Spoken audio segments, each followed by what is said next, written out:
Hey YouTube, how you guys doing?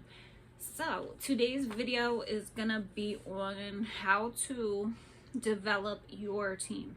So if you're a unit manager who have nurses who you're overseeing, you have CNAs, you have a whole team. Okay, so it is up to us as nurses to have our standards and to develop our team to be better, motivate our team to be better. That's part of nursing that nobody teaches you. So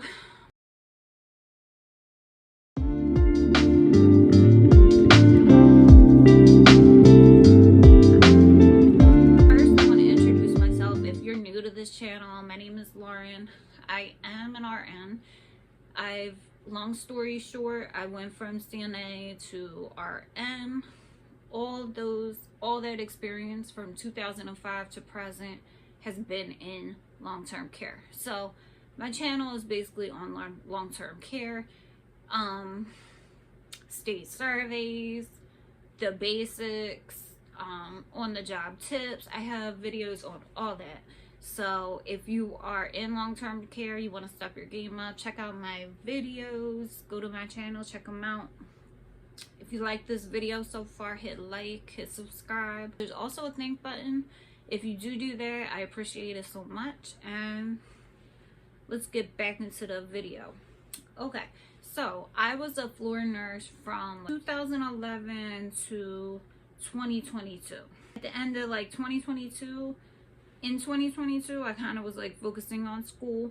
When I was a floor nurse, I was like struggling with managing CNAs. Like I had no idea how to. I would get in arguments.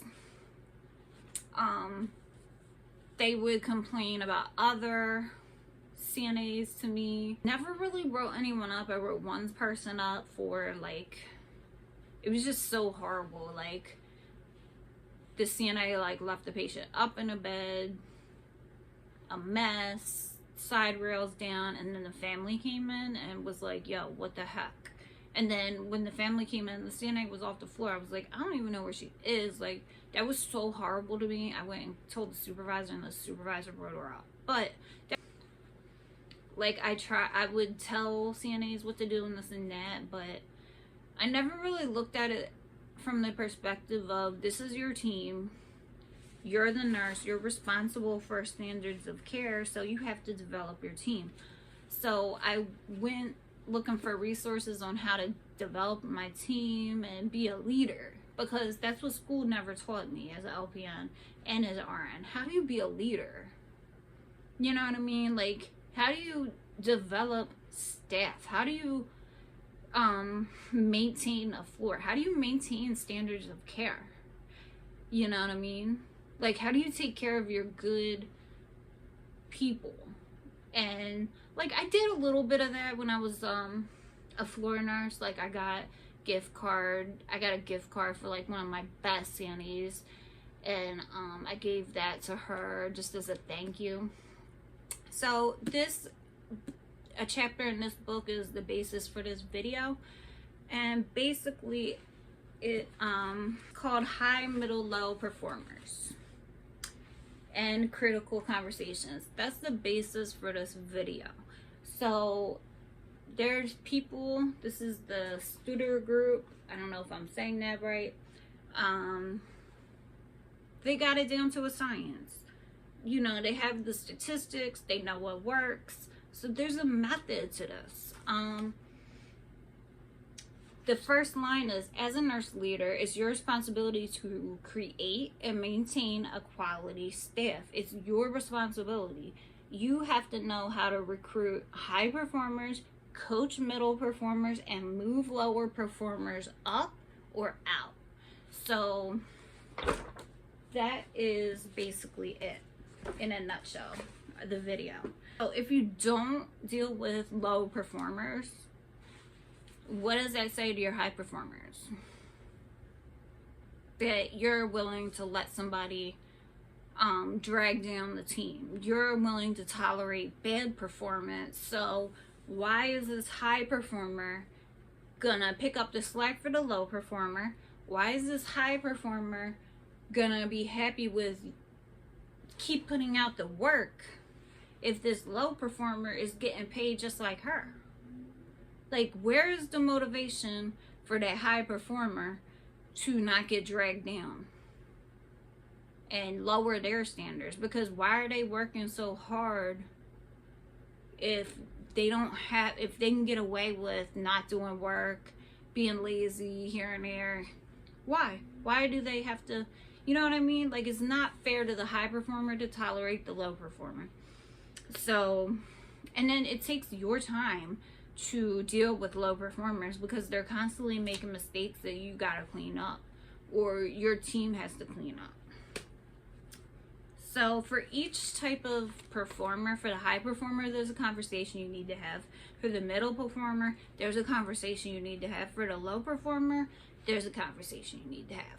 Okay, so for the high performer, this staff member, they need to be recognized. You need to be thanking them. You need so much, like don't overdo it.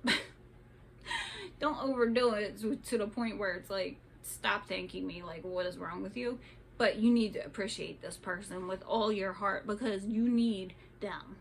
You need them for the patients need them. If you don't recognize them and appreciate them and give them everything they need, they are gonna leave. Eventually, they're gonna get fed up with you, the management, and the DON, the whole building. They're just gonna be fed up and leave. Okay, so with your staff, if you're a unit manager, you should be having periodic conversations. Hey, how's it going? I appreciate everything you're doing. I just want to take a minute and let you know that. And also, I want to ask you, is there something that I can do as a manager for you? And then you could bring up things you're doing that they already brought up to you. Like, look, I'm working on this, I'm working on that. I hope by next week I can have that all fixed for you. Like, what else do you need? Like, basically, you're there for them. And you want them to be as successful as possible. You want to foster their work as much as you can, because their work is good. Clinically, they're good. They're dependable. They're professional. They're good. Like, they're coming up with solutions. They're telling you the issues. Like, they are everything you need. Okay? So you need to be, the whole point of this conversation is, what do you need from me? Okay? So that's the high performer in a nutshell. Like, this is nurses, this is CNAs, if you're a unit manager. If you're a floor nurse, you might have a conversation with your high-performing CNA. What do you need from me? What can I do for you? Because you need them as a floor nurse. Middle performers. Like, this conversation is like support, coach, and then offer your support again. That's what it said in the book. Support, coach, support. That's how the conversation goes. But basically, you start the conversation with, I appreciate you so much. You do X, Y, and Z. Like, for one of my high performers, they are nice to the patient. Like, that is so amazing to me. Like, that is so valuable to me. Like, I thank you so much for everything you do every day for these patients, how you treat them. And not only do you get your patients up and you dress them, you do their hair. Like, I can't tell you how many CNAs I see throw some clothes on a patient, get them up, and they're all like disheveled, their hair's everywhere. It's like, you don't care about this person. You're just doing it to say you got them up. But it's that person who respects the patient enough to brush their hair. Like, that is so major to me. Like, that's the CNA you need. Like, so that's what I'm gonna say to them in a middle performer conversation. Like, thank you so much. The one thing you could do to take it to the next level, the one thing I want you to do, the one thing I need you to do, is whatever they're lacking. What is this person lacking? What's going to take them to that next level? And they're going to be the best. And they're going to give the best care if they do that one thing. You know what I mean? That's what you need to watch and observe and look for. What's going to take this person to the next level? That's the whole point of a middle performer. And then you can ask them, what can I do for you? What do you need from me? After you do all that, you say, do you think that's a good idea for you to do? Like, get them on board. Get that verbal agreement. Like, yeah, okay, I'll work on it. And then watch them for the next couple weeks. And then if they do it, follow up on that. If you see other good things, follow up on that. And then address that in their next conversation that you have with them. What you don't want to do in that conversation is saying, everything you're doing is great, but I need you to do this. That but, this book says don't do that. Don't give it that but. It's like you're buttering them up just to tell them what you want them to do. But it's not about the but. It's not about that. It's about, I want you to go to the next level here. That's what it's about. It's, I see in you potential. That's what this conversation is about. What do you see in that person? What is their potential that's going to take them so far? That's what you want for your team. That's what you want for your patients. Now, for a low performer, this conversation is not fun. There's nothing that you're saying to them that, oh, it's great that you do this and that.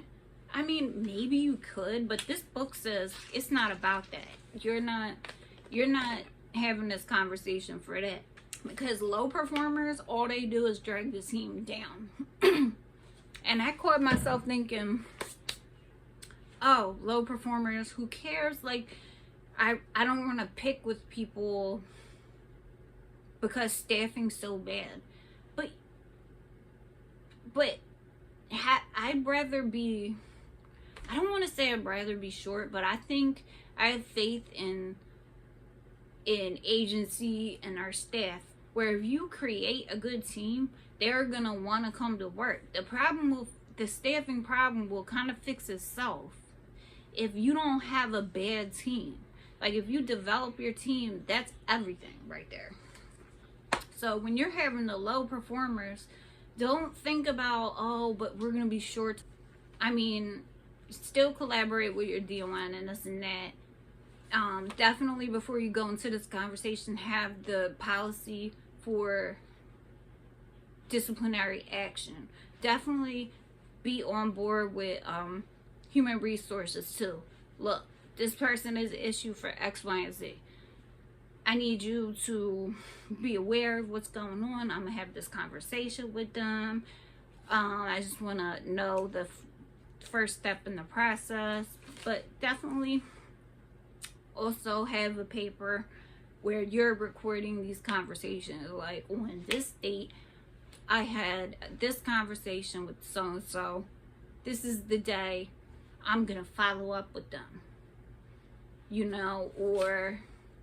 Because if they meet your expectation and they clean their act up, you need to acknowledge that and praise that.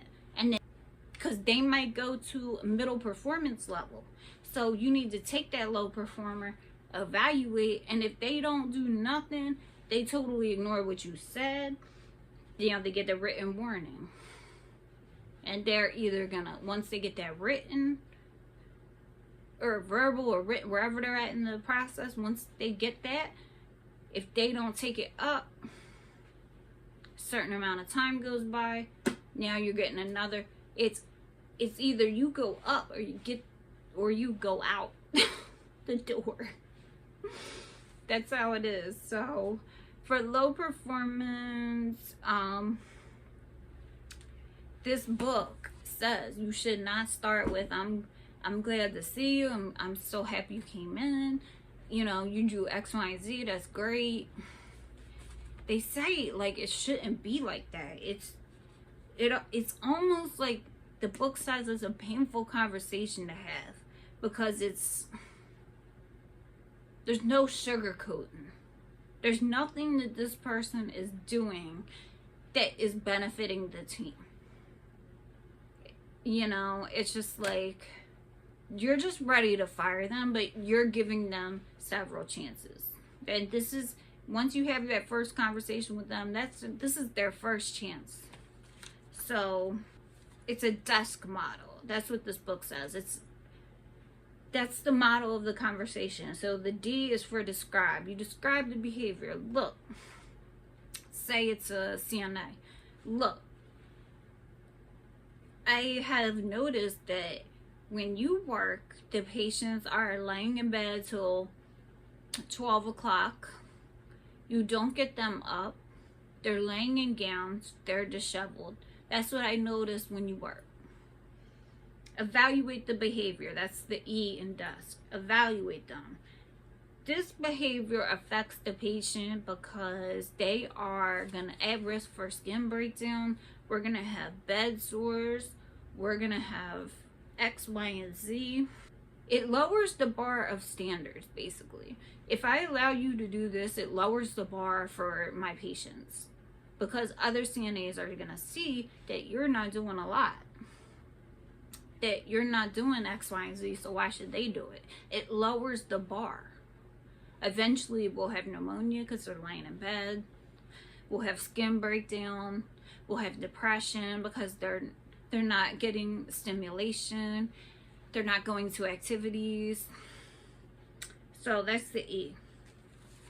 Right? How does it affect the team? Evaluate the behavior. The S is show or tell exactly what needs to be done. So if it's like, I need at least X amount of people up by this time, or I need more communication from you as to why this patient's in bed, like communicate with me what you're doing, because they should be up by before lunch at least. Okay, so show them exactly what needs to happen. Your expectations for their care or their nursing care, their CNA care, that it needs to be clear, crystal clear. Like, this is what I expect. You can't go in there all vague. Okay, you need to have clear expectations. Okay, next is the K in desk. K, know the consequences. So if I don't see improvement by next week, or if I don't hear about improvement from the nurses, you're gonna get a verbal warning, or this is your verbal warning. You'll get a written warning. Okay, so we will reevaluate.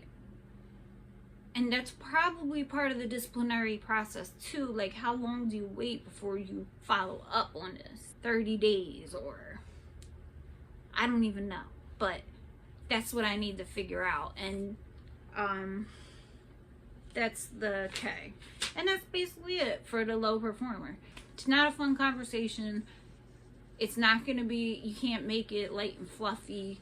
It needs to be like, yo, you ain't doing much, so I need you to do X, Y, and Z. Otherwise, this is going to happen. I'm sorry to say, but I need you to step up for the team. I need you to step up for the patients. That's the point of the low performer conversation. So, in order to have these conversations, you need to be watching your team. You need to be familiar with the nurse's assignment. What are they expected to do? You need to be familiar with the CNA assignment. Who are their get-ups? What are your expectations for their assignment? It's a lot of legwork to do these conversations. I think if you have a team and you've been working with, you know who your high performers are. You know who your middle performers are. You know who the people who ain't doing nothing, who are just getting by and getting paid, and they're not helping your patients. They're hurting your patients more than they're helping your patients. That's how you know it's a low performer. The book said it too. If you think they're a low performer, this is how you know. If you could have it your way and do it all over, would you rehire him? Would you? That's how you know. And you have to do the legwork. You have to know what you're talking about. You have to know your expectations of, you have to know where they're coming up short. You have to study these people. You have to see their qualities and see their potential. That's the point of these conversations. You have to see their potential. You have to motivate them. You have to believe in them.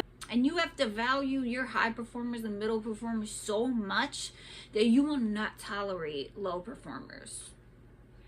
That is standard of care right there. Like, if you can do this and get low performers out, like, your team will just be the best. Like, imagine a long-term care floor with no breakdown, no pressure wounds, because your team is so good.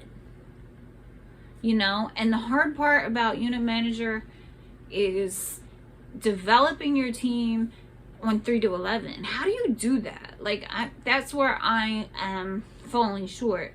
Like, let me know how other unit managers who are watching this, or other nurses, what are your ideas? How do you develop your 3 to 11 team? How do you develop your 11 to 17? You're not there. Is it up to the supervisor to do this? Or is it up to you? Like, how do you develop? I mean, I guess you could see you can develop them from your perspective, but I guess it's the supervisor's responsibility when you're not there to develop their team as well. So I guess it's just a team effort. I'd like to hear what you guys have to think about that. If you like this video, hit like, hit subscribe, and hit the thank you button. I would appreciate it so much. That's it, guys. I hope this helped you. I hope this gave you clarity on how to develop your team. Bye. Have a good day. And I'll talk to you soon.